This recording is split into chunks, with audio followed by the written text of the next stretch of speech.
Seja bem-vindo. Está começando o podcast Pelo Amor de Deus. Pelo amor de Deus! Pelo amor de Deus!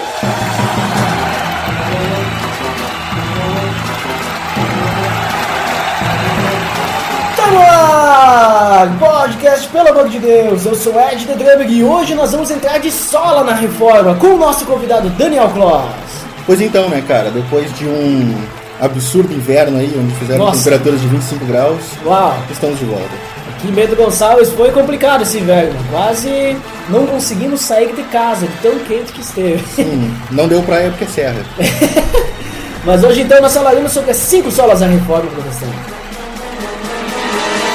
Tá beleza, Edson! Você está escutando o podcast no site pelamordedeus.org.br, que vai ao ar sempre às sextas-feiras, a cada 14 dias. Curta nossa fanpage em facebook.com/oficialpadd. Também siga no Twitter, através do @_PADD. Ou entre em contato conosco através do e-mail contato@pelamordedeus.org.br.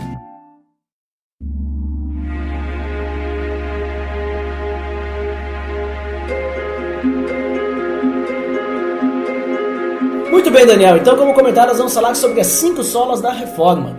Essa reforma protestante, inclusive, que se você estiver escutando o episódio no dia do seu lançamento, amanhã é aniversário da reforma protestante, veja só. E as 5 solas tem muito a ver com essa reforma protestante, então por isso, acho que é interessante a gente comentar então a origem dessas 5 solas, o pessoal conhecer um pouquinho mais, para depois a gente falar realmente o que são as 5 solas e explicar cada uma delas. O que tu me diz aí sobre a origem?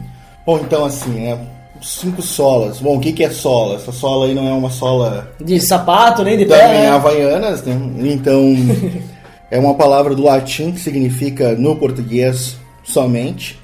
Vai ter uma origem lá no início do século XVI ainda, na reforma, né, no movimento de reforma protestante, que a gente conhece como reforma protestante, iniciado pelo monge Martinho Lutero. Logo após as suas 95 teses contra as indulgências, né, que todo mundo já leu. Claro, conhece e decora, inclusive. Exatamente. Se não leu ali, ainda tem PDF, inclusive em alemão. Claro, né, sim. para ler na língua original. Inclusive alemão, o episódio que a gente gravou sobre a Alemanha, né? Link Então, no post. É só juntar uma coisa com a outra. Olha ali, ó. Já tem até uma frase lá do Alex, lá, em alemão. E a parte boa de ler no alemão é que se tu não entender, tu não vai ter desculpa de não entender em português também, então... Claro. E também porque tu tá lendo na língua original, então não tem desculpa de Exatamente. tradução e tal, né? É que nem tu lê a Bíblia em hebraico, em grego e tal. Exatamente. Não, todo o Novo Testamento em aramaico, sensacional. E Lutero, logo no início ali, depois de 95 teses, ele vai ter um pedido de retratação do Papa Leão X, né, em 1520, e ele dá uma resposta ao Papa, né? O Papa deu 24 horas para que ele desse essa resposta, né? E ele diz o seguinte, né? A menos que eu seja convencido pelas Escrituras e pela razão pura, e já que não aceito mais a autoridade do Papa e dos concílios, pois eles se contradizem mutuamente, minha consciência é cativa à palavra de Deus. Eu não posso e não vou me retratar de nada, pois não é seguro nem certo ir contra a consciência. Que Deus me ajude. Amém. Então, esse texto de Lutero, não é que ele dá início, né, ao entendimento das solas e tudo, mas ele vai nos ajudar durante agora, nós vamos estar estudando isso aí, vendo isso, vai nos ajudar a compreender essas solas, né? O sola escritura, a primeira das solas, ele está exatamente dentro desse texto do Lutero, que ele diz assim, ó, eu sou convencido unicamente pelas Escrituras e a igreja só podia argumentar contra ele se ela também utilizasse as Escrituras, né? Então, é o que a gente vai ver daí na nossa conversa hoje. Basicamente, então, as 5 solas, elas vão meio que sintetizar a crença teológica, no caso, que Lutero estava querendo colocar, contra aquilo que a Igreja Católica impunha, no caso. Então, mais ou menos assim, a Igreja Católica levava em consideração, que nem agora tu falou da Escritura, né? Levava em consideração também que a tradição, ela tinha voz em cima da Bíblia, no caso. Daí ele diz, não, eu quero que vocês venham comigo com a Escritura. Somente a Escritura, no caso da tradução. Sim, né? Era uma equiparação, né? Então, os concílios da igreja, as bulas papais, elas tinham tanto peso quanto o livro de Atos. E aí Lutero vem com a palavra que já outros anteriores a Lutero também tinham tentado isso e tinham ido para a fogueira. Lutero é o primeiro que não vai para a fogueira. Veja só. Né? Então Lutero vai dizer assim, não, o livro de Atos, o livro de Romanos, a palavra de Deus está acima dos concílios, está acima das bulas. Elas têm as suas validades institucionais, mas elas não têm a validade de ser a revelação de Deus, né? Uhum. Então vamos falar um pouquinho sobre as 5 solas aí, para o pessoal entender o que é cada uma e como se aplica também, né? O que Lutero quis dizer com cada uma e tal. Vamos começar com sola escritura, já que tu já comentou ela, que é somente a escritura, certo? O que ele quer dizer com isso, somente a escritura? A gente até já deu uma pincelada, mas só para dar uma explicadinha melhor. Pois é, então assim, né? Quando a gente vai falar das solas, a gente primeiro tem que fazer um entendimento antes até, certo, que não são teorias ou doutrinas reformadas. Uhum. Tá, é Lutero que vai fazer, então assim, ela não é nem luterana, nem reformada. Ela é uma doutrina cristã. Então, isso é uma coisa importante de pensar, porque hoje nós temos a ideia, eu acho que a igreja abandonou um pouco, a igreja, quando eu digo igreja, a igreja institucional, a igreja contemporânea, não a igreja noiva de Cristo. Uhum. De que, tal tema é calvinista, tal tema é arminiano, tal tema é luterano. E as 5 solas, elas não são um tema assim. Quando nós vamos ver hoje, assim, é um tema bíblico. Ele é um tema para toda a igreja. E o Sola Escritura, eu acho que ele mostra muito isso. Sola Escritura está dizendo o seguinte, assim, a nossa única base de fé é a palavra de Deus. A Bíblia é a nossa única base de fé. Ela é a única revelação que nós temos. Ela é 100% suficiente para a nossa salvação, né? Ela não precisa de um complemento, ela não precisa de um outro documento. E ela é a única palavra capaz de convencer o homem do seu pecado e levá-lo ao arrependimento que traz a salvação. Então isso é o importante, assim. Então, sola escritura não significa que nós vamos pegar, abrir a Bíblia, entender tudo que está escrito ali e que ela vai ter as respostas para todos os nossos dilemas da vida, né? Até porque a Bíblia não é um livro de autoajuda, então não é esse o papel dela, mas é que ela é suficiente para nós, para a igreja, ela é suficiente para o cristão. Então, isso significa sola escritura. Sim, é interessante isso que tu comenta, que, digamos assim, ela não tem todas as respostas, mas ela é suficiente, né? Porque, digamos assim, claro que agora eu vou fazer uma volta, assim, que é meio forçada, assim. Mas a Bíblia diz que Deus, ele nos daria tudo que a gente precisasse para viver, né? Claro que ele está falando sobre a questão de sobreviver, a questão de alimento e de se vestir, né? Que ele até compara com os lírios dos campos e tal. Mas eu entendo que também nesse ponto fica subentendido, talvez, que a própria palavra de Deus, ela também é suficiente para o nosso entendimento e conhecimento de Deus, né? E como que a gente tem que viver, tanto que Deus ele vai se revelando ao longo da história, pelo Antigo Testamento, ele vai se revelando aos poucos aquilo que a gente chama de revelação progressiva, né? Ele vai se revelando, e quando chega em Jesus, ele se revela mais ainda, revela o grande plano da salvação dele, e depois com os seus discípulos, ele vai começando a revelar, digamos assim, uma nova doutrina de vivência e sociedade para a gente não viver mais naquela sociedade que a gente tinha, como era a doutrina do Antigo Testamento, por exemplo, que tinha a lei,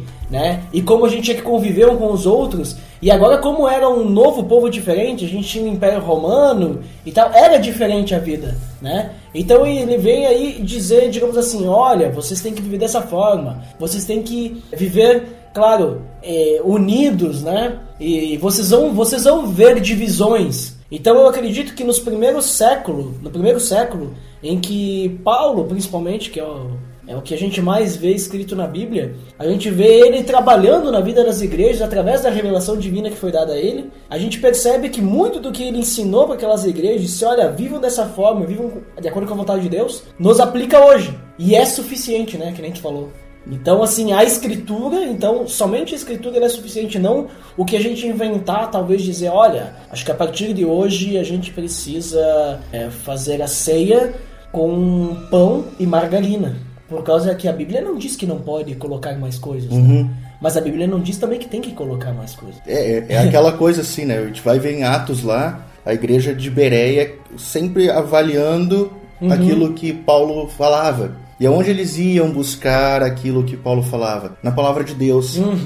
E é interessante isso, porque qual era a palavra de Deus que eles tinham? Eles não tinham o livro de Romanos. Não, eles tinham o Antigo Testamento. Eles tinham hoje, a lei. Né? Eles tinham a lei. Então, assim, e isso é fantástico, porque hoje nós, assim, até fazemos um certo desprezo do Antigo Testamento, né? Porque o Antigo Testamento é a lei, então não me serve mais, porque eu vivo na graça.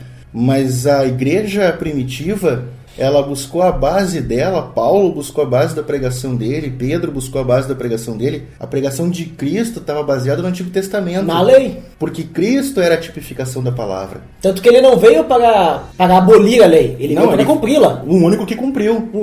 Então, assim, e aí como que ele falou assim, a gente vai ter o texto lá onde mostra a preocupação de Deus com a nossa alimentação, com o nosso vestir. Quando Satanás tenta Jesus e oferece pão, Jesus diz para ele que não é só daquilo que o homem vive, mas da palavra que procede da boca de Deus. E a palavra a gente pode jogar nas Escrituras. Inclusive. Exatamente, e aí que eu acho que tem um grande problema hoje. Porque quando assim, Jesus fala aquilo, a palavra que procede da boca de Deus, e nós não percebemos que a palavra que procedeu da boca de Deus e que nós temos acesso é a Bíblia. E aí a gente começa a cair no que eu acho que a igreja contemporânea cai, que a Bíblia... Não é que a Bíblia perdeu o seu valor. Eu não creio que a Bíblia perdeu o seu valor na igreja contemporânea. Mas a Bíblia, hoje, estamos passando pelo mesmo processo que aquela igreja em que Lutero estava vivendo passava. De que, como diz assim, a revelação da tia do ciclo de oração vale tanto quanto os que profetas, Paulo falou, o apóstolo. O que o apóstolo lá falou também vale a mesma coisa. Profetizou, hein, na minha vida, profetizou. Sim, e aí é o seguinte, assim, tudo isso tem o mesmo peso, mas por que ele acaba tendo o mesmo peso? Porque eu acho que a igreja também passa pelo mesmo momento histórico, social e cultural. Não existe mais a cultura na igreja, que é uma cultura da Reforma Protestante, de se ler a Bíblia. Lutero pega a Bíblia em latim, traduz ela para o alemão, para que os alemães pudessem ler a Bíblia. Imagina o trabalho que ele teve. Hoje, por R$1,99, a gente compra uma Bíblia. Mas ninguém lê ela. Na verdade, se for para pensar, vocês ganham de graça, né? Sim, não. Existem Bíblias sendo distribuídas de graça, existem grupos de igrejas e algumas juntas missionárias que distribuem de graça a Bíblia. Então, se eu precisar comprar uma Bíblia, eu posso comprar uma Bíblia, né, feita por um cantor aí, custa R$200, claro. Ou posso comprar uma Bíblia por R$1,99, R$2,99, se eu quiser uma capa, né, colorida. Mas assim, qual é o número de pessoas que estão lendo a Bíblia? Assim como naquela época ninguém lia a Bíblia, então o que o padre falou, o que o Papa falou, tem um valor espiritual com uma carga tão pesada, hoje acontece a mesma coisa. As percepções de evangelho das pessoas, elas estão baseadas, daqueles que se dizem cristãos, estão baseadas nas percepções pessoais deles a respeito de Deus, a respeito de quem é Cristo, a respeito do que é o evangelho, e não naquilo que a palavra diz. Então não é somente a escritura mais, é o que eu penso. Não, mas eu concordo, eu também penso assim, e... Foi muito bem colocado a questão de Jesus, né, da tentação no deserto. Isso aí, realmente, nem só de pão viverá aqui. No caso, ele está citando Deuteronômio, né? Isso. Nem só de pão viverá o homem, mas citando a lei. Estava citando a lei, mas de toda a palavra que procede da boca de Deus. Que ele estava falando, inclusive, da murmuração do maná, né? Exatamente. E a Bíblia também comenta, então, já que a gente está falando de escritura, ela comenta que a graça de Deus nos basta, né? E aí a gente pode pular para a segunda sola. Que é sola gratia, né? É assim que fala, sola gratia? Isso, pode ser, né, cara? Vamos falar meio italiano, assim, coxinha? Pode sola ser. Gratia, né? Pode ser. Que seria somente a graça. Eu acho interessante a gente juntar essa sola também com sola fide. Certo, ok, que seria a terceira, né? Porque eu acho que a gente tem um caminho, assim, nessas solas, né? Como Lutero vai, digamos assim, sintetizar isso, como a gente pode sintetizar isso na doutrina luterana da Reforma Protestante. Certo. Somente a Escritura foi o que possibilitou Lutero a entender que a salvação era somente pela graça, mediante a fé. Somente pela fé. E que somente a salvação, somente pela graça e somente pela fé, ela é possível somente na pessoa de Cristo. Que daí é o quarto, né? Exatamente. Que é o quarto. E que isso redunda em glorificação somente a Deus. Que daí é o quinto. Que é o quinto. Então a gente consegue entender isso. Então eu acho que a sola gratia e sola fide, a gente consegue, não é juntar, mas a gente talvez consiga entender melhor as duas mais próximas, assim. E aí, então, assim, vamos voltar para o século XVI, né? Então, voltando, chegamos lá. Certo. Voltando para o século XVI, a gente vai ver Lutero numa igreja que não vê mais a salvação somente pela graça mediante a fé. A gente vê uma igreja, é isso quando ele está lá subindo as escadarias da Basílica de São Pedro, como assim, para pagar a indulgência, acho que era de um tio dele lá. Ele faz ele percebe depois dentro do claustro dele que não era mais somente a graça que trazia a salvação mediante a fé, mas era o pagamento de ofertas, o pagamento de dízimos, boas obras, a compra de indulgências, boas obras e esmolas. Casualmente, é muito parecido com o que nós vemos hoje. Na verdade, é uma cópia autenticada, registrada, né, com DVD para mostrar como é que funciona. Agora, quando tu fala assim, é muito parecido com o que a gente vive hoje, me lembra de Juízes, né? Ciclo vicioso. Sim, foi só a reforma protestante, aquele período, século XVI, XVII, talvez, foi só aquele período em que parece que um grupo da igreja cristã, o que a gente conhece como cristianismo... Escutou a voz de Deus. Escutou a voz de Deus e voltou. E aí depois, né, parece que é muito tempo andando no deserto, começa a fazer as mesmas bobagens de novo. Não precisamos escutar a voz de Deus de novo. E a gente percebe que os ciclos longe de Deus são muito maiores do que os ciclos próximos de Deus. Então foram 40 anos murmurando no deserto, para alguns anos ali com Josué, Caleb, numa busca a Deus já dentro da terra de Canaã. A gente vai ter todo o período de Juízes, né? E a gente vai ler Juízes, eu acho muito legal esse exemplo. A gente vai ver Juízes, a gente vai ver assim, pequenos momentos do povo voltando a ser Deus. E grandes momentos, grandes períodos do povo afastado de Deus. Quando a gente chega lá, então, nos livros que a gente conhece como pequenos profetas, né? Finalzinho do Antigo Testamento, de novo a mesma coisa. Livros de Reis, livro todas a gente pega os livros de Samuel. Quando a gente vai ler isso, a gente começa a estudar, a gente percebe que é tão pouco tempo que o povo de Deus, e aí não vou colocar só a questão de Israel, vamos também trazer para a contemporaneidade, poucos momentos o povo de Deus tem realmente o momento de voltar-se para Deus. Se a gente vai colocar isso no nosso cotidiano, por exemplo, a gente vai para a igreja uma vez por semana. Eu acho que isso é um pouco do reflexo dessa nossa cultura de que tem um dia para Deus, domingo é o dia para Deus, né? E os outros dias? Os outros dias são para mim. Um sétimo.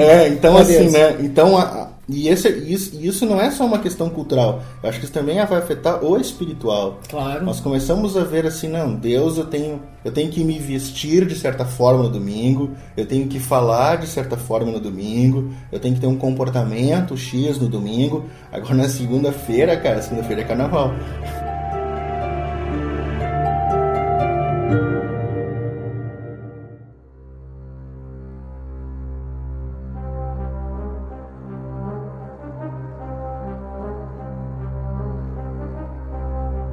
Da sola gratia, né?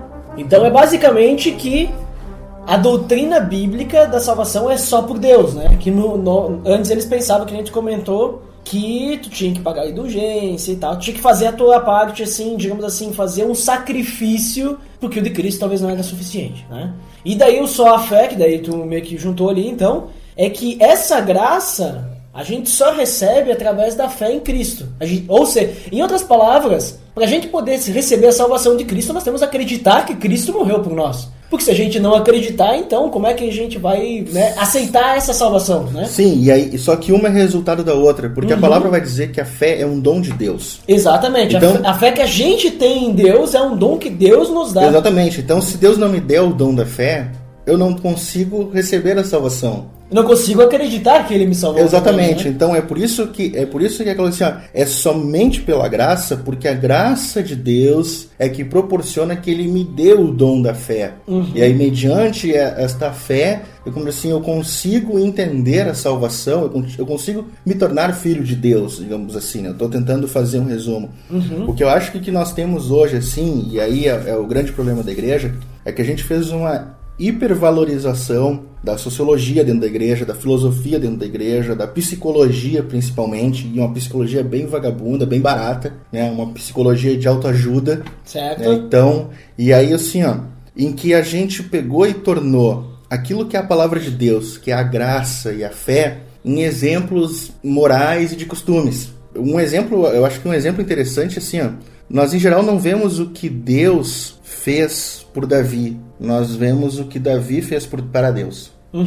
Nós não vemos o que Deus fez por Noé, nós vemos o que Noé faz para Deus. E isso mostra toda a nossa ignorância espiritual e ignorância quanto à palavra de Deus. A coisa mais fantástica na história de Noé não é Noé ter ouvido Deus, obedecido Deus e construído a arca. Só que isso ele é válido para nós porque nós colocamos isso como exemplo. Nós vamos ao púlpito e aí nós dizemos para aquelas pessoas que estão sentadas: vocês têm que ser igual a Noé, que ouviu Deus e obedeceu. Só que essa história que devia ser o pano de fundo. Mas a gente coloca como pano de fundo, bem fosco assim, e quase não dando para ver, a parte principal. A arca foi a salvação. Nós não deixamos de ver aquilo que Deus fez pela humanidade. Deus salvou um homem e uma família que não mereciam ser salvos. A graça dele fez com que, como assim, que uma família, 6 pessoas, 8 pessoas. Ah, não me recordo. 8 pessoas, contando todo mundo ali, que tinha filho, não sei o que, 8 pessoas. Tem um episódio de Noé aí, link no post. Era 8 pessoas, um cachorro, na verdade um monte de cachorro. Não, na verdade era só... um monte de bicho. Depende, o cachorro era um animal impuro ou impuro na época? Impuro, né? Impuro, então era só um casal. Só tinha um casalzinho. Ou 2 casais. Era alguma coisa. Agora se era puro, eram 7 casais. Né? E se fosse... O gato certamente era impuro. Não, até hoje. E aí a gente vai ter o seguinte assim, ó. Poxa, na história de Noé nós conseguimos ver a graça e a fé. Porque é o seguinte, Noé acreditou, não é porque Noé era um cara muito legal, o cara era muito inteligente, tinha a capacidade de prestar atenção no que Deus estava falando, não. Noé acreditou porque Deus depositou em Noé o dom da fé. E a graça de Deus é que fez Noé e a família dele atravessarem as águas na arca, que era uma tipificação de Cristo. Então, poxa, todos nós já ouvimos dezenas, né? Uns caras mais coroa como eu, centenas de vezes. Certo. Historinhas e pregações sobre a Arca de Noé. Para criança na escola bíblica estão toda hora fazendo pregação da Arca de Noé. Eu acho que mais porque é legal para desenhar. Isso, as crianças desenhar os bichinhos, pintar. E aí é o seguinte, assim, ó.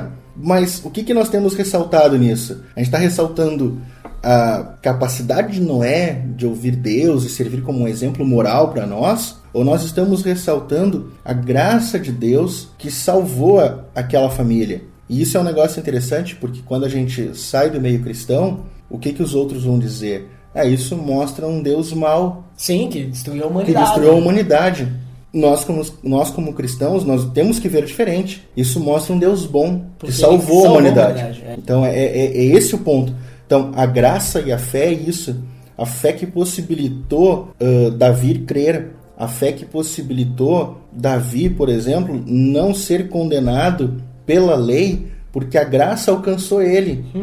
E não que Davi era um cara legal, não porque... O mais importante é que Davi matou Golias. O mais importante é que Davi tinha um coração segundo o coração de Deus. Claro, E não era porque ele tinha um esforço próprio, não era Deus que colocou esse coração nele. Isso aí. Não, muito interessante essa citação que tu faz do Antigo Testamento, essas histórias, porque muitas vezes as pessoas elas têm aquele pensamento, mas se a gente é salvo por causa do sacrifício de Cristo, e antes de Cristo, como que as pessoas eram salvas, né? Sempre tem essa dúvida que surge.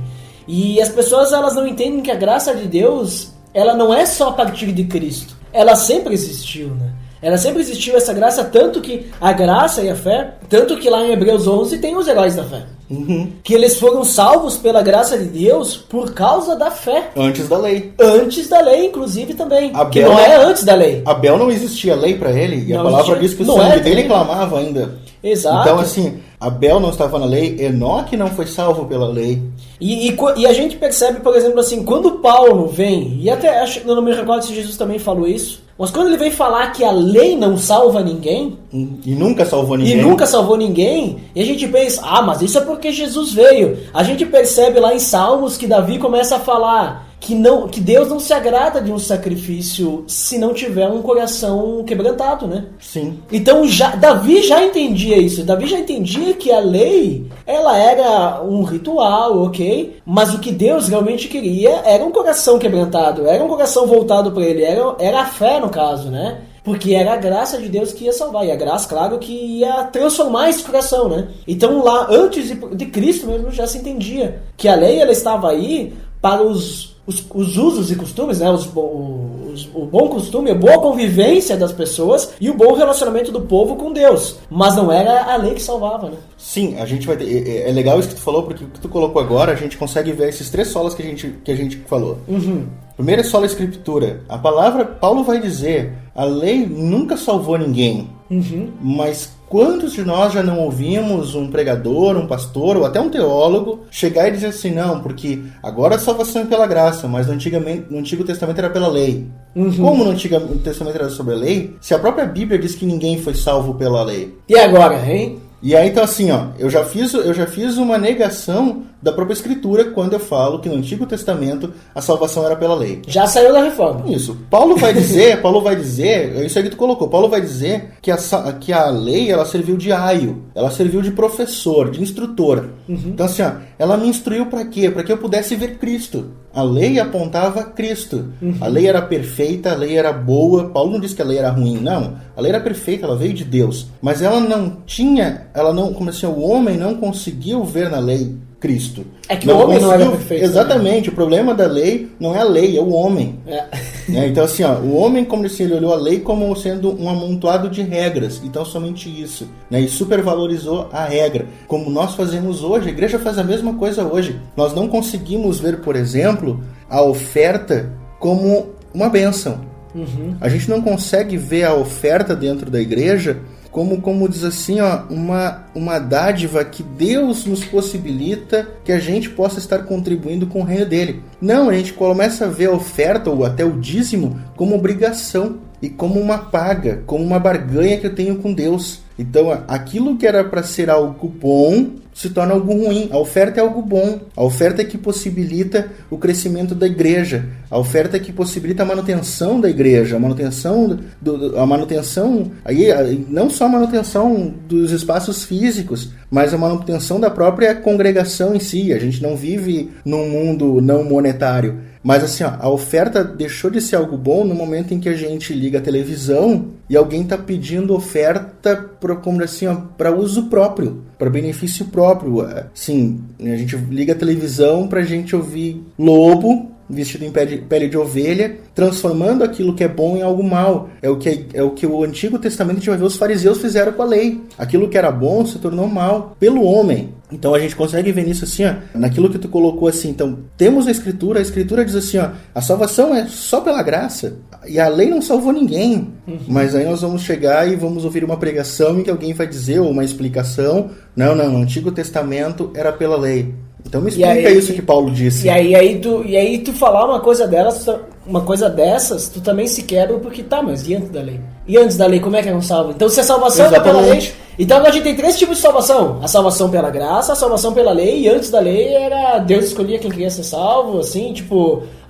eu conversei com você, então você vai ser meu escolhido. O resto da humanidade, né? Eu já ouvi uma explicação assim, e eu já ouvi explicação disso, porque eu já questionei isso, né, alguém. E assim, mas é porque Deus escolheu Abraão. E aí toda a descendência dele, eu disse, tudo bem, cara, mas até onde eu sei, Abel não era descendente de Abraão. Noé não era descendente de Abraão. Enoque... Então agora a gente criou uma quarta tipo de salvação. Um quarto grupo aí. Antes de Abraão, então tem um quarto... Abraão não era judeu, Abraão era caldeu. Então é toda uma... Aí que mostra aquilo assim, ó. A Bíblia, às vezes, grandes partes da Bíblia são difíceis de entender, sim. Nem tudo na Bíblia a gente entende? Sim. Tem coisas que nós não temos compreensão, que tem um monte de gente chutando, né, possibilidades para aquilo. Isso é certo. Agora, por exemplo, tem coisas que são claras na palavra de Deus. E a palavra é clara ao dizer que a salvação é só pela graça, mediante a fé. Mas como diz assim, ó, nós criamos outros grupos, nós criamos outras explicações que não encontram base na Bíblia, não encontram base na própria Bíblia. E aí nós vamos para a base do... não, mas ele é um cara que estuda muito a Bíblia. Cara, não sei que Bíblia ele está estudando, porque a que ele está estudando não diz isso. Se bem que em um mundo onde a gente vê pastores, né, que são muito conhecidos com programas na internet e dizem que Deus criou mulheres a partir do barro para Caim e Abel, para os filhos de Adão. Então acho que a gente não pode pegar muita coisa, né? Né? A ideia de adicionar aquilo que a Bíblia silencia, a gente não devia ficar silenciado. É que nem o clássico de Deuteronômio 29 e 29, né? As coisas encobertas pertencem a Deus. Não, e esse é um outro negócio, né? Porque isso mostra como é o nosso... aquilo que eu falei no início, as 5 solas, elas não são algo para reforma. Não é para aqueles que são luteranos, não é para aqueles que são calvinistas, não é para aqueles que são batistas históricos, ela é para a igreja. Uma igreja saudável é uma igreja que a doutrina que ela segue é a palavra de Deus. É claro que uma igreja pode ter as suas regras locais. De convivência, exatamente, assim como a lei, no caso. Né? E que a gente pode dizer que é uma doutrina humana.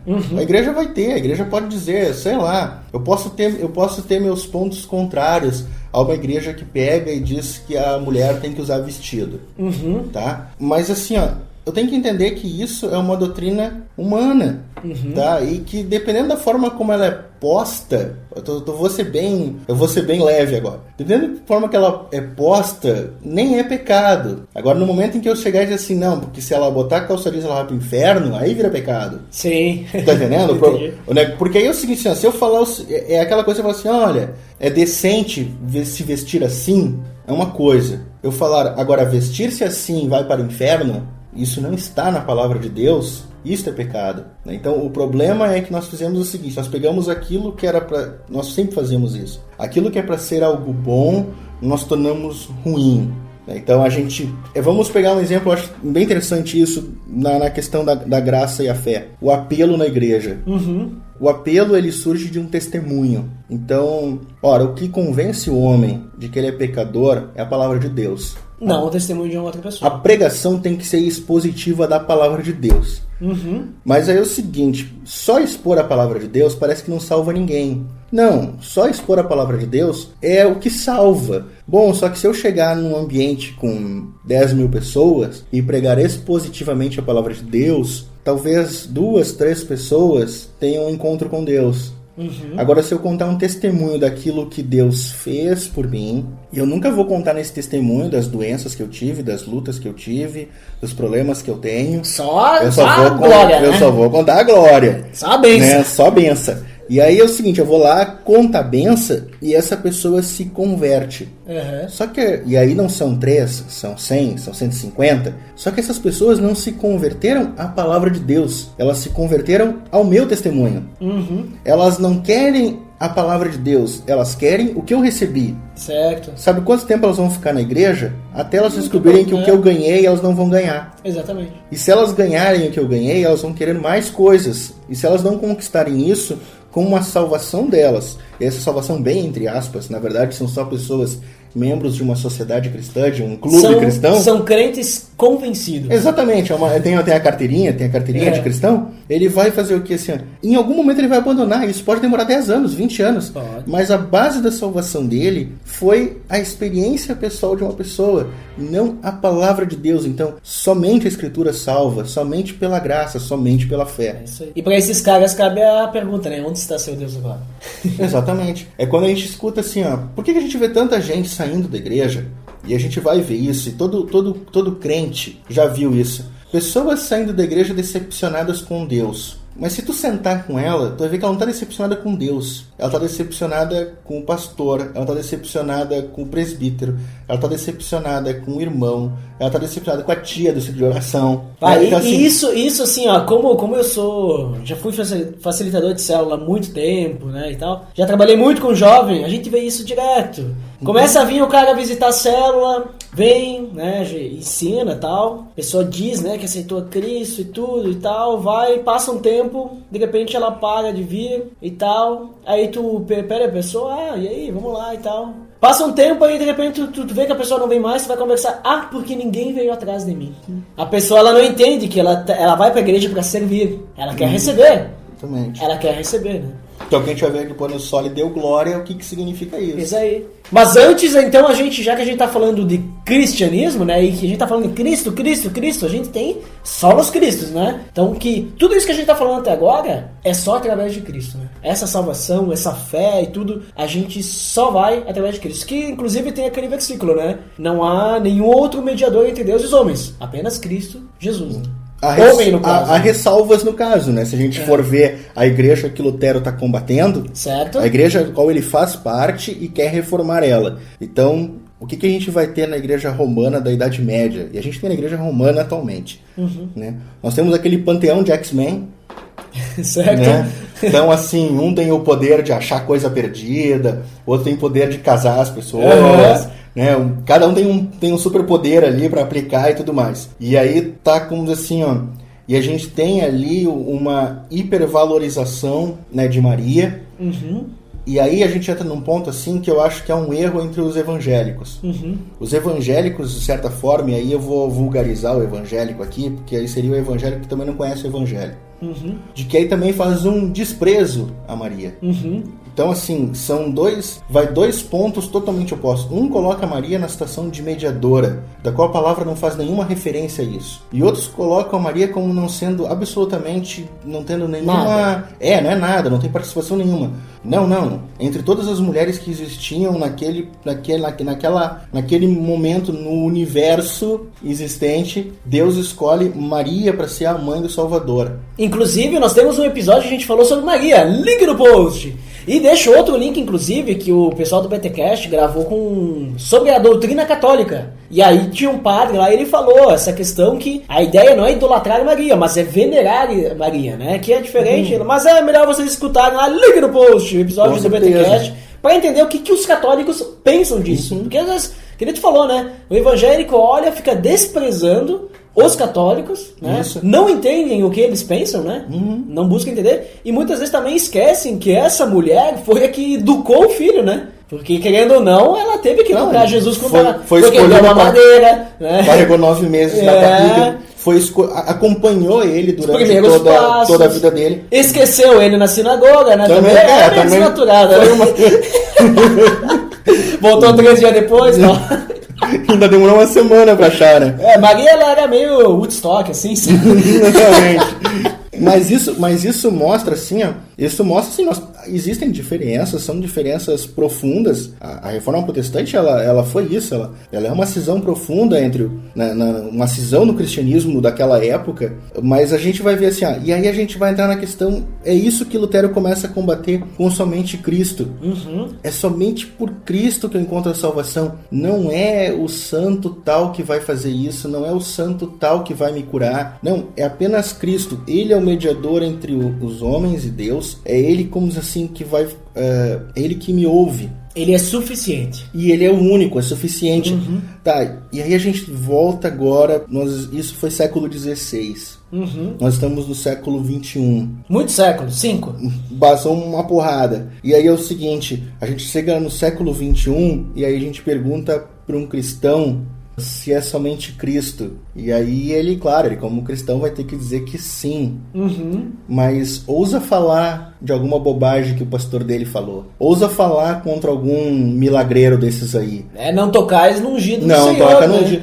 E é fantástico o negócio, porque é o seguinte, assim, ó. Qualquer cidade que tu chegar tem um milagreiro desse. Algumas tem uma porrada, assim. Tem uns que são ex-traficante, morreu 6 vezes e ressuscitou. Não. Tipo o Goku, assim. Foi no inferno 7, 8 vezes, foi no céu umas 15. Isso. Ele vai pro inferno e não fica lá, vai no céu e não fica lá. Cara, tem que ser muito burro de voltar pra terra. Claro. Mas tudo bem.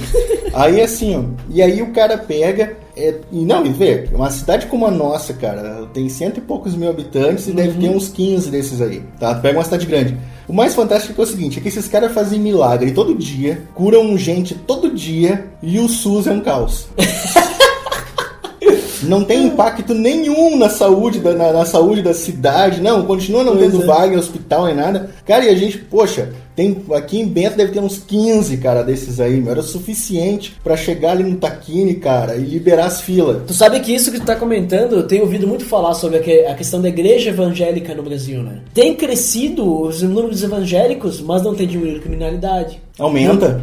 Não tem diminuído, sabe? Não tem impacto. Todos os números ruins aumentam. A igreja, ela cresce, mas ela não tem impacto na sociedade. Então a gente tem que se perguntar, será que realmente está crescendo o número de cristãos? Né? Porque evangélicos crescem, mas cristãos verdadeiros, será que está crescendo? São então, pessoas que estão se ligando a uma sociedade cristã, uma associação cristã. Estão entrando num clube. Um clube, né? Elas fazem ali uma... E assim, e elas vão com seus anseios. Um clube caro, inclusive, porque tu tem que pagar 10%. Exatamente, tu vai te inscrever num clube qualquer aí, cara, dependendo, vai pagar R$50, 60, 80, 100, 150. Dependendo, pode virar, dependendo da figura que vai ali, pode virar 300, 400 pila a inscrição. Se for um clubinho mais tranquilo, claro. R$50, né? Agora, então, 10% já é bastante. 10% dependendo vira 1.000, né, cara? É clube de elite, né? Não, sim, com certeza.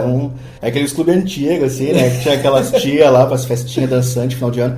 Mas então, assim, ó, é uma... Isso para mim é um abandono de que é somente Cristo. E aí aí a gente faz de novo aquele mesmo, né, aquela engenharia reversa ali. Poxa, um pastor que é uma autoridade, e a gente tem que entender que ele é uma autoridade, no entanto ele não é uma autoridade inquestionável, ele não é uma autoridade infalível, porque, quer ver um negócio? A gente tá falando dos católicos e evangélicos. Evangélico adora detonar católico porque acham que o Papa é santo e que o que ele fala é infalível. Cara, e quanto crente pensa exatamente a mesma coisa a respeito do pastor dele? O pastor dele, só porque o pastor não diz que é santo, mas o pastor dele é santo, o pastor dele é ungido, é o anjo da igreja, né? Não toquem no pastor, não. Tenta falar mal do cara lá da TV, lá, que tem um cara que gosta. Não, e a gente nem fala mal do pastor, cara, eu tô falando do que ele disse errado. Ele foi lá, falou um negócio, eu tô falando outro. Eu tenho uma coisa que aconteceu uma vez, assim, nisso, assim, né, e aí vem aquele coisa, assim. Eu lembro uma vez eu estava numa igreja, assim, e aí o pastor chegou no final do culto e convidou as pessoas que estavam... Perguntou quem é que estava visitando a igreja. Aí, o clássico, né? Quem está visitando. Assim, se você vai visitar uma igreja no final de semana, você que está ouvindo esse programa, você foi visitar uma igreja. Quando o pastor perguntar se você está visitando, não levante a mão. Não, tô brincando. Levante a mão, mas não levante a mão, mas com cuidado. E aí, então, assim, ó, o pastor perguntou, e aí, quem é que tá visitando a igreja? Aí tem lá, o pessoal começa a levantar a mão meio escondida, assim, e agora que vão me cobrar a entrada. Aí uma meia dúzia levantou a mão, aí o pastor, venham aqui na frente, eu tenho um presente pra dar pra vocês. Pior ainda, né? Poxa, aí o cara já fica assim, o cara vai me fazer lá na frente. Mas o cara disse que tem um presente, né? Aí eu vou lá então. Aí a pessoa chega lá na frente, aí o pastor assim, o presente que eu tenho pra dar pra você, eu vi isso, cara. Presente que eu tenho pra dar pra vocês é a salvação. Ele vai dar a salvação. Eu achei que era somente Cristo que podia fazer isso. Não, o pastor também pode. E aí foi uma coisa assim, vocês agora vão repetir uma oração comigo, tá? E no final da oração, vocês estão salvos. Peraí, não foi a fé, não foi a graça, não foi a palavra de Deus, não foi Cristo. Foi o pastor, mediante uma oração repetida, né? Assim, sem fundamento nenhum na palavra. Não existe em nenhum lugar da palavra a oração de arrependimento, a oração de salvação. Não existe o apelo na palavra de Deus. Então a gente vê assim, um total abandono daquilo. Mas isso é cristianismo. Não, isso não é cristianismo. Não sei se chegou a ver o pastor que trocou tiro com o diabo. Sim. E o vídeo, liga no post. Então esse aí é um belo exemplo para quem quer tentar ver o que tu acabou de falar. Porque depois que ele troca tiro com o diabo, né? Ele expulsa a mulher, o diabo da mulher, ele vai lá, você quer ser salva? Então repete essa oração comigo. E na hora ela aceitou e tal, nossa, né? Olha, digno de Oscar. Não, e a gente vai ver muita gente falar assim, alguém talvez vai ouvir isso aqui e talvez até comente. E aí vai dizer assim, mas eu fui salvo dessa forma. Me chamaram num apelo, eu fui lá, o pastor fez eu repetir a oração, eu repeti, e hoje eu tenho certeza da minha salvação. Assim, tu foi salvo apesar disso, não por isso. Exatamente. E aí, então, isso é um problema, assim, porque se a gente vai para a Escritura, em nenhum momento a gente vai ver Pedro fazer isso lá em Atos.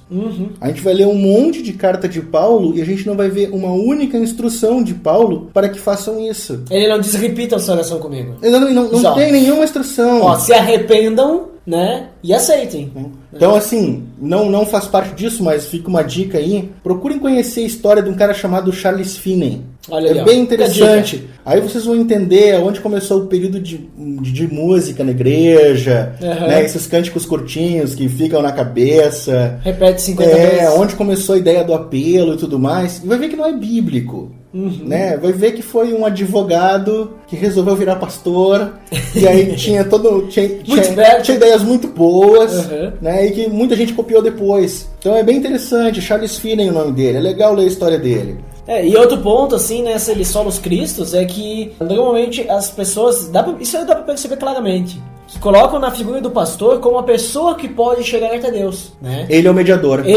Então, assim, não é a pessoa que vai orar para Deus através de Cristo, né? Usando Cristo, né? Para falar com Deus e pedir a Deus que ajude. Não, vou pedir pro pastor, porque a oração do pastor é mais poderosa. Ela é forte. Ela é forte. Eu não vou orar. Que nem eu tenho minha avó, que eu não sou pastor, né? Mas, faz uma oração para nós. Eu sei, mas por que tu não ora tu?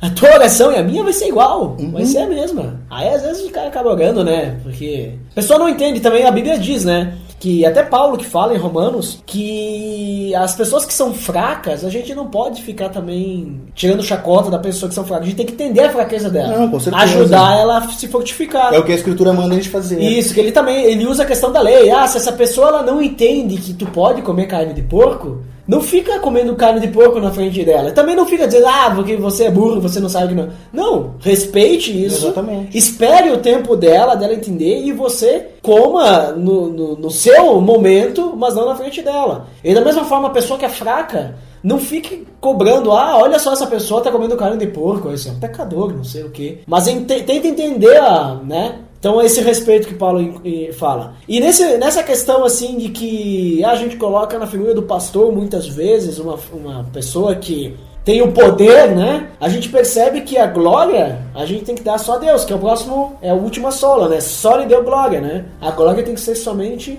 a Deus, né?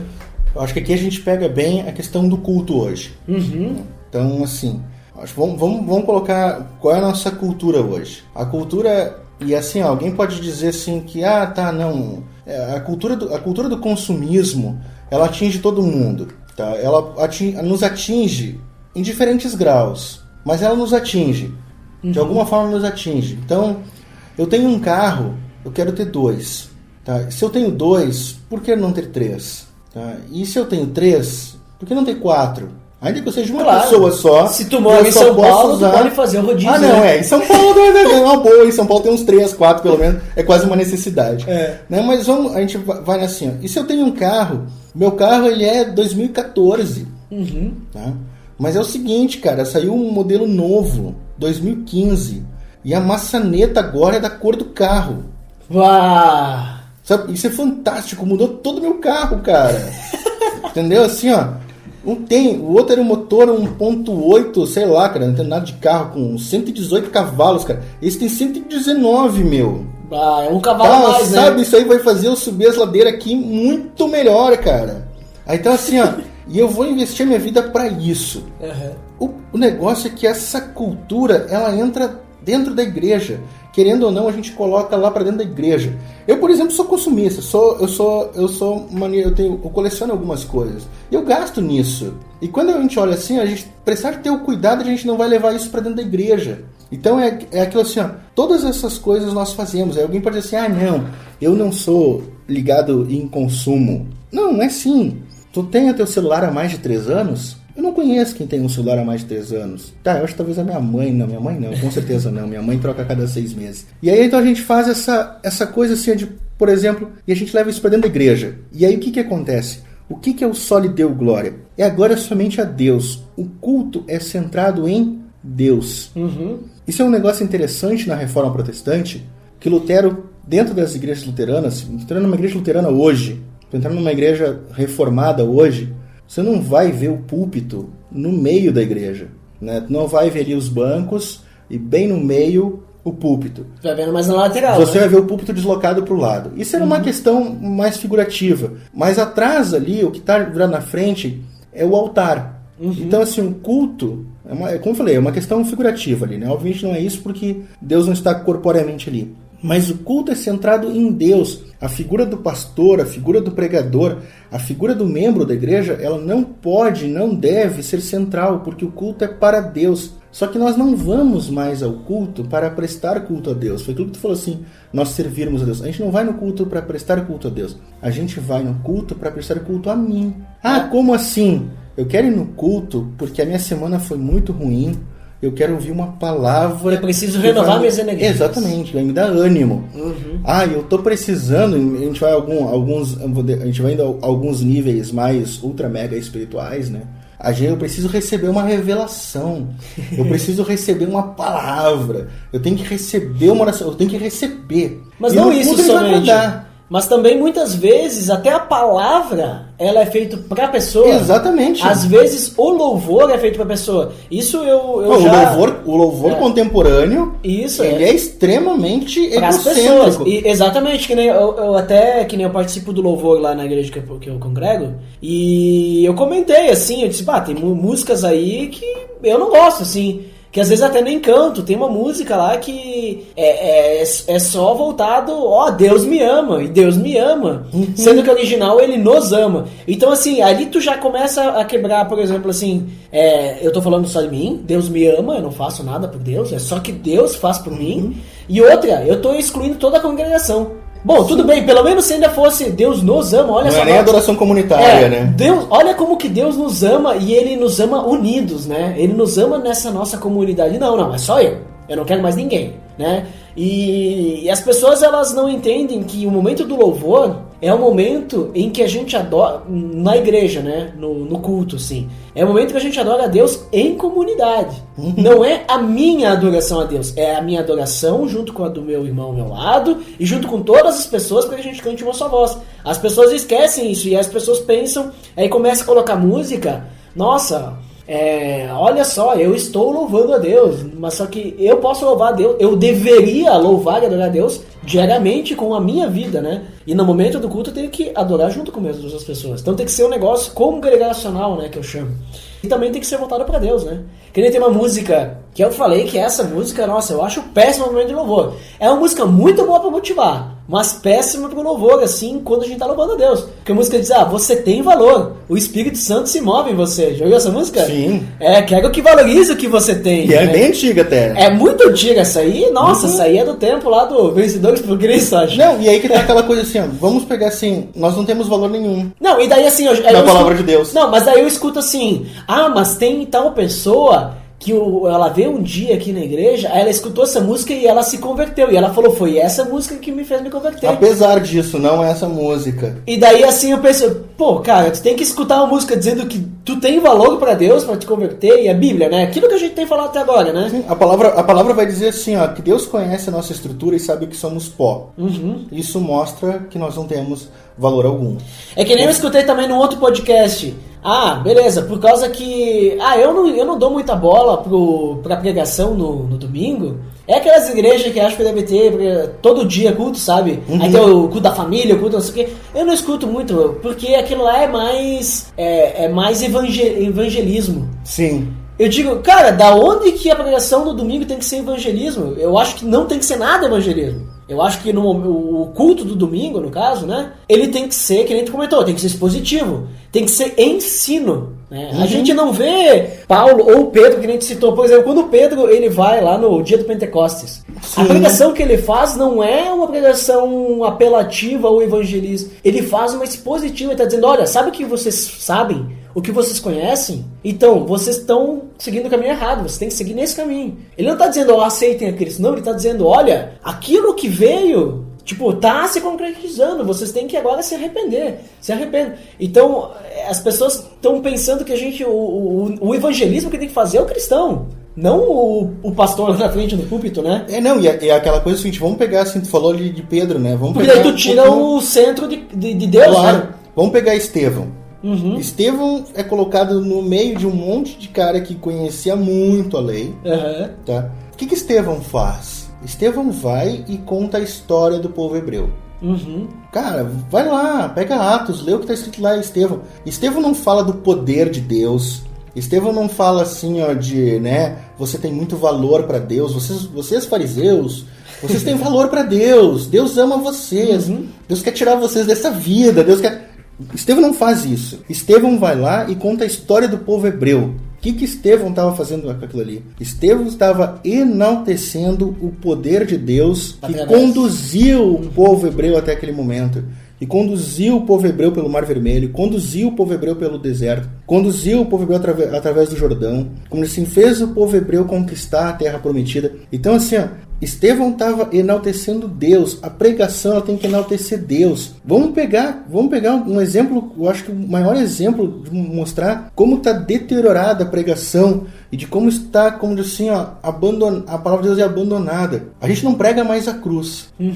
E quando a gente prega a cruz para mostrar o amor de Deus pelo homem. Como tu falou, Deus me ama. Mas deixa o pecado de lado. Mas a cruz não é para mostrar o quanto Deus me ama. A cruz é para mostrar o quanto eu sou pecador. Exatamente. A cruz não é para mostrar o quanto Deus é apaixonado por mim. A cruz é para mostrar o quanto eu odeio Deus. Porque se eu amasse, Deus não precisava da cruz. Se eu não tivesse pecado, não precisava da cruz. Então a cruz não é um resultado do amor de Deus. A cruz é um resultado do meu pecado. Mas a gente mas eu não posso ofender o visitante, como tu falou. Eu não posso ofender o visitante dizendo que ele é pecador. Eu tenho que dizer para ele que Deus ama ele. É claro que Deus ama ele. E Deus mandou o único filho que ele tinha porque ele amou o mundo. A palavra diz isso. A palavra é clara nisso. Só que Deus precisou amar um mundo que não amava ele, que não ama ele. Deus precisou colocar Cristo numa cruz e, como assim, e lançar sobre ele todo o pecado daqueles que foram escolhidos, porque, como assim, porque esses não aceitavam ele. Então, a cruz, antes de ser, ela também demonstra o amor de Deus. Mas antes de demonstrar o amor de Deus, ela demonstra a minha perversidade. É o que a lei que quer mostrar também. Exatamente, ela demonstra a minha depravação, é aquilo que a lei fala. É aquilo que Paulo vai dizer, olha, se não tivesse me dito que fazer tal coisa era errado, não seria errado. Aí a lei vem e diz, olha, fazer isto é errado, passa a ser errado. E aí o que acontece? Agora que passou a ser errado é que eu vou fazer. O bem que eu quero eu não faço, o mal que eu não quero eu não faço. Eu nem fazia isso, mas agora eu vou fazer. Então assim, é aí que está o troço. Eu acho que isso mostra um declínio. E por que é tão importante essas solas? Não para os luteranos, não para os reformados. Ela é importante para a igreja. Para o cristão. Para o cristão, exatamente. Eu falei igreja, o cristão. Um cristão que tem a compreensão, e aí aquilo que tu colocava nisso assim, será que a gente precisa entender isso, não entender? Olha só, isso tu não vai encontrar num texto bíblico escrito com todas as linhas, as 5 solas. Mas tu vai encontrar por toda a palavra as 5 extremamente escancaradas, essas 5 solas, de que é somente isso. Olha só, a gente tem um Deus único. Isso é somente um Deus, né? Então assim, tudo é único. Não é? A gente tem o cristianismo, o verdadeiro cristão, ele tem que combater a ideia perversa do como assim, da pós-modernidade, que é aquela coisa do relativismo. Então é o seguinte, não é somente a escritura, que o pastor lá tem um profeta, né, que trouxe uma palavra para aquela parte que a Bíblia não diz o que é aquilo, né, e por que não vai valer também? É a graça, mas a graça é tão fácil, essa salvação. Como assim só a graça? Eu tenho que fazer alguma coisa para ser salvo. Não pode ser só a graça. Deus não é poderoso o suficiente. Eu tenho que mostrar. Me indigna isso de que as pessoas dificultam a entrada no céu. Não é mais só a graça, não é só a fé, não é só Cristo. Cria um monte de coisa. E aí já vê aquilo que Jesus vai dizer para os fariseus. Vocês inventam um monte de regra, mas vocês colocam uma carga enorme sobre aqueles que estão entrando. Mas vocês não botam um dedo nisso aí. Vocês não ajudam com um dedo. E falando do Soli Deo Glória, na questão das solas, ela vem para demonstrar que é o que muitas pessoas elas não entendem, né? Que a salvação que Deus nos dá não é para nós ficar felizes, para nós ficar bem. É para a glória de Deus. Né? Deus, ele nos salva para ele ser glorificado. É ele que é glorificado com aquilo. Exatamente. Não é que, nossa, agora olha só, sou salvo, né? Agora minha vida mudou, agora, nossa, olha, eu sou uma pessoa especial agora. É uma demonstração do poder dele, não das minhas capacidades. Exatamente. De como eu sou legal, de como eu sou bom. Isso é uma coisa que às vezes a gente vê, né? Assim, aquela pessoa não merece ser salva. Cara, tu também não merece. Ninguém merece. Não existem merecedores da salvação. Isso era uma coisa que Lutero estava colocando na época, por quê? Porque a gente tem, se a gente for ver lá no Novo Testamento, Jesus estava combatendo um grupo, fariseus, saduceus e outros grupos, que eles se julgavam santos, pessoas sem pecado, merecedores da salvação, né? A resposta deles, por exemplo, pro cego que Jesus, acho que é o cego, da mão ressequida, não lembro agora, que Jesus cura, é assim, ó, né? Quem é tu para vir falar pra gente alguma coisa? Tu é pecador, filho de pecador. Então, assim, ó, uma casta de pessoas que eram merecedoras da salvação. Infelizmente, a igreja hoje tem um grupo que se acha merecedor da salvação. As pessoas estão se convertendo porque Deus ama elas, e isso é correto, até aí tá correto. E aí começa o erro, porque elas são merecedoras desse amor. Não, Deus ama elas porque Ele é misericordioso. Deus ama elas porque Ele é abundante em graça. Não porque elas são merecedoras do amor de Deus. Ninguém merece esse amor. Ninguém merece um amor incondicional. É que nem tu falou de Noé, né? A humanidade merecia ser destruída. Exatamente. Aquela ali, assim, ó, sabe, os únicos que mereciam ser salvos ali eram os animais. Eram os únicos que não tinham pecado. Exatamente. Eram os únicos que mereciam estar na arca. E aí tu pode pensar, mas não sei o que, porque... Mas como Deus seria mal? Mas só que Deus, na verdade, Deus não deve nada pra gente. Ele é perfeito nele mesmo. É aquela ideia... Ele não precisa da gente. Exatamente. Mas Ele quer ter a gente. Claro, uma coisa que é muito interessante na teologia reformada, na teologia luterana também, e aí que também vai dar origem a essas 5 solas, é que é o seguinte: nada é mais importante, como, digamos assim, princípio, que o primeiro versículo da Bíblia.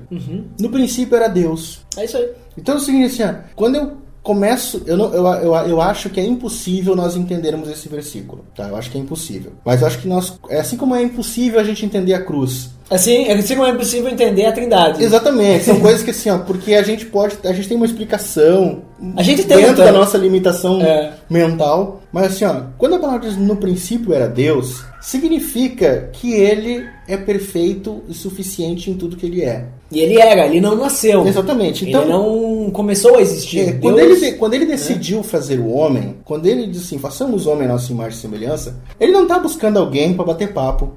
Ele não está buscando alguém para tornar ele mais feliz. Ele não está buscando alguém para que adore ele, porque ele tem que ser bajulado. Se ele precisasse ser bajulado, ele tem míriades de anjos. Ele não precisa de um homem. E a gente consegue ver como o homem é incompleto, que ele percebe em algum momento, percebe no sentido, né, figurado, que o homem está só.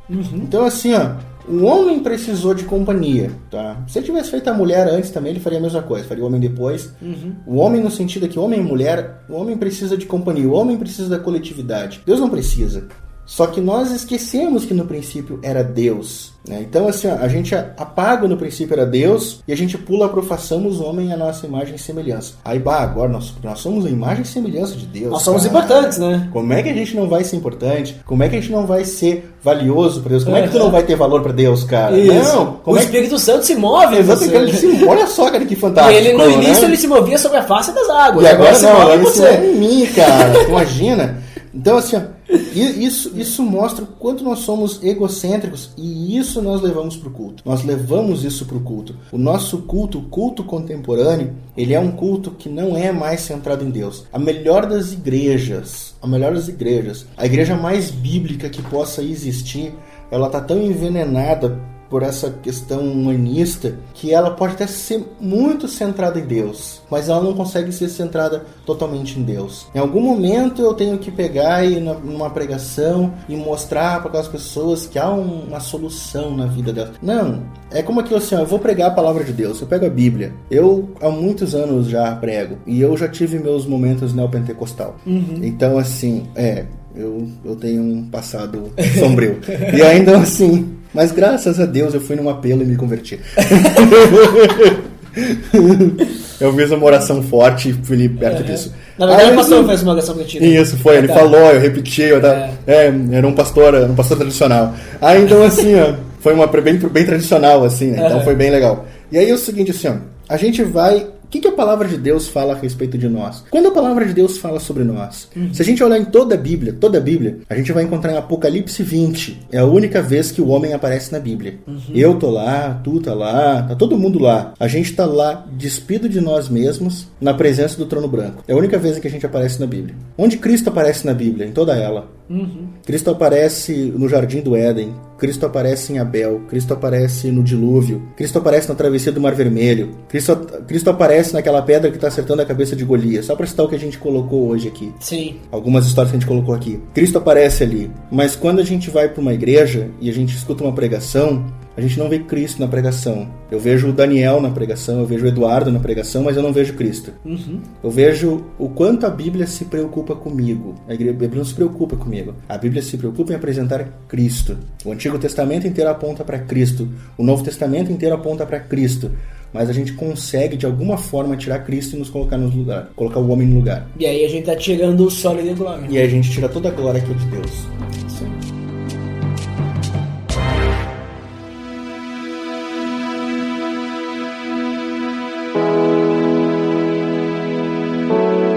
Muito bem, Daniel. Considerações finais, então, aí, sobre essa questão das 5 solas aí da Reforma Protestante. O que tu me diz? Acho que o principal é esse, assim, ó. Não pode ser visto, acho que existe às vezes um preconceito contra isso. Isso é coisa de reformado, isso é coisa de luterano. As 5 solas não podem ser vistas como algo sendo exclusivo de um determinado grupo evangélico, né, de uma determinada denominação ou doutrina. Não, as 5 solas elas são para todo o cristianismo, seja católico, seja protestante, seja reformado, luterano, seja batista, neopentecostal também, né? Tem salvos lá, pentecostais. Então eu acredito que é o seguinte, assim, ó, as 5 solas elas são para a igreja. Aquele que é cristão, ele tem que ter a compreensão de que esse é o alicerce da fé dele, que essa é a base da fé dele. Eu não vou me dedicar a ler a palavra de Deus se eu não entender que ela é a coisa mais valiosa que tem para mim. Então, assim, ó, agora no momento que eu começo a entender que somente ela é a fonte de sabedoria para o cristão, e ela é a fonte de sabedoria para o cristão. Eu, por exemplo, eu sou historiador, eu leio historiadores, mas o que alguns historiadores escreveram há 10 anos atrás não vale mais hoje. Agora, o que Paulo, inspirado pelo Espírito Santo, escreveu há 2 séculos atrás, isso continua válido hoje. 2 milênios. Isso, 2 séculos não, 2 milênios, tá certo. Mais ainda, hein? Muito mais tempo, então já se passaram 2 mil anos. Então, assim, ó, essa é a questão. A palavra de Deus, ela é suficiente. Mas eu leio a palavra de Deus e tem coisas que eu não entendo. Lê mais, lê várias vezes. A Bíblia não é uma coisa pra gente ler uma única vez e guardar na estante e levar no domingo na igreja. Tá? E aí lá, porque na igreja a gente vai ler 3, 4 versículos, 5 versículos. Alguém muito, muito exagerado vai ler 10. Né? Um pregador muito afim de contar história vai ler 10 versículos. E tem pessoas que esse é o alimento delas da semana. 10 versículos, 5 versículos lidos num culto. Não se alimentam em nada durante a sua vida. A Bíblia é só mais um livro. E no momento que eu compreender que a Escritura ela é suficiente, as outras solas, a graça, a fé, Cristo, a glória que deve ser devida somente a Deus, elas são compreendidas na própria palavra. Elas vêm junto, né? A palavra vai explicar elas. Isso aí, então, Daniel. Muito obrigado aí pelo teu tempo. E também que as pessoas possam, então, entender isso aí, né? Porque a gente vê que muitas pessoas, elas desconhecem esses pontos. Elas acham que a gente tem que se preocupar com as pessoas antes de Deus. Vamos nos preocupar em falar direito com as pessoas. Vamos lá, não. No louvor nós temos que falar pra pessoa, pra ela se sentir bem, né? Só que a gente vê que não, a glória tem que ser a Deus, e a gente tem que lembrar que a graça é de Deus, né? Também, não de qualquer outra pessoa. E sempre apontando para Cristo, né? Com certeza. Sabendo que, como Deus, Cristo é Deus, né? No momento que a gente aponta sempre para Cristo, a gente está dando glórias a Deus, né? Então é isso, pessoal. Então, para quem fica, traz feedback, então daqui a pouco, para quem não fica, até o próximo episódio. Até mais.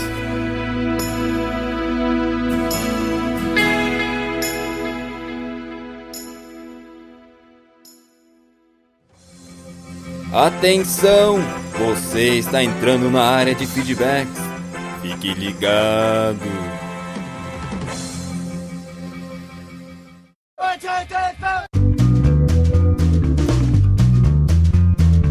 Estamos na área de feedbacks do PDD! Uau! Fantástico! Dandeco, Como sempre eu, né? Nosso feed, qual é? Nosso feed é o pelamordedeus.org.br/feed/podcast. E se botar barra iTunes, vai pro iTunes, certo? Certo, lá você pode dar muitas estrelas. Muitas estrelas, deixar seu comentário, sua indicação. Então vamos, Dandeco, para os feedbacks do episódio 62, porque nesse episódio nós falamos sobre a arqueologia da Bíblia. Quem foi o primeiro a comentar? Primeiro foi ele, o Elber Martins. Veja só o que ele escreveu. Sempre presente, Elber, né? Agora nosso novo feedbackador especial. Né? Nossa, só porque ele é novo, vou ler o comentário dele com a minha super voz.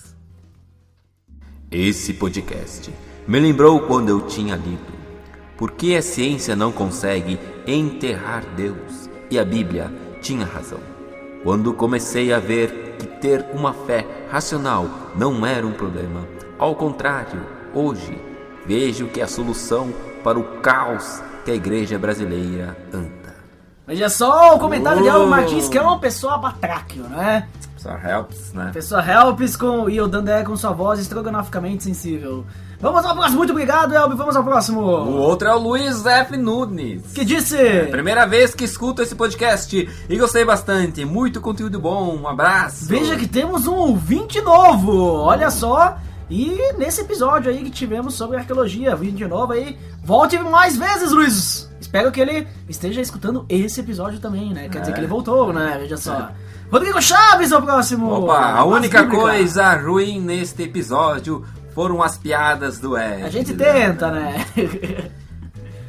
Milho, como sempre, deu uma aula. Milho Ganza é fantástico, né, Dandeco? Sempre, né? Um cara batráquio, né? É tá ali, né? Falando sempre e as pessoas estão aí, né? Não fazem nada por ele, né? Vamos ao próximo, que é o nosso feedbackador, né? Um comentário duplo. E veja que ele dessa vez ele voltou e deixou outro comentário. Vamos ver o primeiro. Primeiro, o Lourival Gonçalves falou o seguinte: estava aguardando há muito tempo um podcast sobre esse assunto, baixando. E depois que ele baixou, ele escutou e depois deixou o seu feedback. Ele continuou: como ainda não deu para comprar materiais mais atuais nessa área, ainda conto com o manual bíblico do H.H. Haley. Siga 3Hs aí, né? Veja só. É bem velhinho, mas me ajuda muito. É fantástico como a Bíblia é construída através do tempo. Como diz Rodrigo Silva, as escrituras sagradas não nasceram num vácuo histórico. Elas possuem um contexto cultural que as antecede e envolve. Inclusive, gostaria de indicar um programa. Link no post!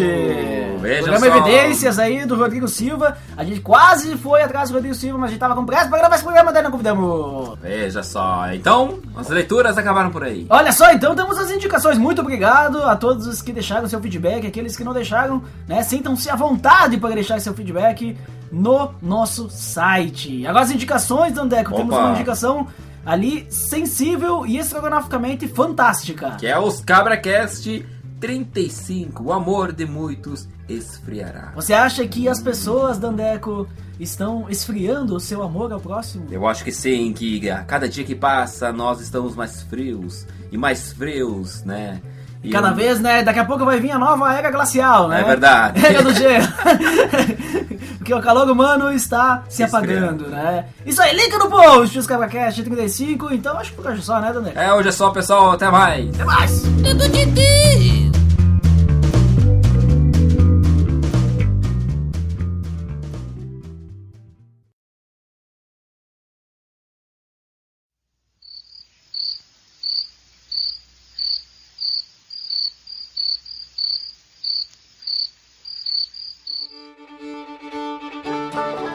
Aquela música lá, cara, ela tava pensando, a gente interpreta errado. Cara, eu Por causa que ela diz assim, cara. ó. Ela diz assim, ó, aquela música a gente interpreta errado, porque ela diz assim, ó. Olha, por isso levante e cante, exalte ao Senhor.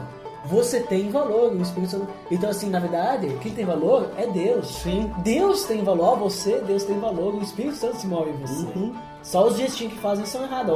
Alguém que criou os gestinhos que faz assim, ó, você tem valor? A pessoa entendeu errado. E essa do Me Ama, cara. Interpretou errado. Não, eu lembro essa do Me Ama quando começaram a cantar na que viagem. Aí era o seguinte, meu. Aí teve foi muito engraçado, porque a tradução que fizeram lá na fizeram uma tradução não literal. Eles pegaram e fizeram uma tradução para adaptar para o português. Porque assim, como a gente tinha o pessoal da igreja na Inglaterra, então logo começaram a cantar essa música na Europa, os caras trouxeram pra lá, bem antes de Lagoinha gravar e coisa assim. E aí um dia eu lembro assim, cara, sei lá, uns 3, 4 cultos que cantavam aquela música. Aí a ministra do louvor vem assim: eu sei que é uma música que a gente não consegue entender a letra. Cara, se tu não entende a letra, não canta, velho. Ele tem ciúmes de mim. E aí depois começa aquele negócio seguinte assim, ó. Mas aí eu entendi o negócio da música. A música tem um momento de apoteose, cara. Porque tu pode ver, se tu olhar a música, ela é uma música muito perdida, a letra. E quando a gente vai ler isso, tu conhece a história dessa música? Não. Tá. O cara, ele não era cristão, tá? E perdeu o irmão dele. E ele se converte, como diz assim, ó, pelo testemunho do que as pessoas falavam do irmão dele. O irmão dele era convertido, o irmão dele era da banda do David Crowder Band. Eu sei quem toca essa música aí, desculpa, eu acho. Agora tem vários tocando assim. Mas esse cara era um músico, tocava em várias bandas cristãs. Tá? Esse cara ele morreu de câncer, eu acho. E quando ele morreu e tudo mais, o irmão dele começou a ter contato com as pessoas que conviviam com ele. E aí então assim, e ele procurou essas pessoas porque ele queria entender por que o irmão dele, uma pessoa tão boa, não sei que tinha morrido. Tá? E aí então assim, tu pensa que é um cara novo convertido, tá? Que escreve uma música... Compositor, hein? Pelo Espírito Santo, sim, claro. Que escreve uma música muito mais em homenagem ao irmão dele e super pessoal pra ele, sim, assim, entendeu? Que ele vai entender. Tá, e aí é o seguinte, aí os caras resolvem que essa música vai ser uma música comunitária. É tipo tocar Oficina G3, assim, uma música que, digamos assim, não é como... É isso que eu vejo, sabe? Imagina tu começar a tocar Resgate. Que as pessoas nem conseguem... Exatamente, eu gosto de Resgate, cara, mas não dá pra cantar na igreja. Nem aquele Resgate Praise que fizeram um tempo atrás, tu não consegue cantar. É como tu querer cantar música da Ana Paula Valadão com aqueles tons que ela alcança, cara. Com aquelas notas que ela alcança. Aí é o seguinte, assim, ó. Aí o que é? Se tu vai olhar a história da música, tu entende a música. Aí tu entende a música. Tu entende o que o cara quer dizer com aquilo. Porque ele faz uma poesia pro irmão dele, tá? Aí eu me lembro assim, ó, mas ela tem um momento de apoteose dentro da igreja. Porque tu vai ver, ela é meio confusa. A estrofe, ela é meio confusa. Mas quando chega na parte do coro, dele me ama, ela é um momento apoteótico. Pô, é o seguinte, cara, aquela estrofe ali ficava enrolando. Quando chegava nele me ama, nossa, cantavam aquilo 15 minutos, cara. Não é mentira não, velho. Era 15 minutos. E aí assim, e aí tu vê que vai virando um mantra. O cara começa no Ele Me Ama não muito mal, mas na quinta, sexta vez que ele tá cantando Ele Me Ama, ele já tá de joelho chorando. Sem ter nenhuma compreensão do que ele realmente tá cantando. Entendeu? Então assim, ó, cara, eu vou te dizer assim, que musiquinha que me dá nojo, cara.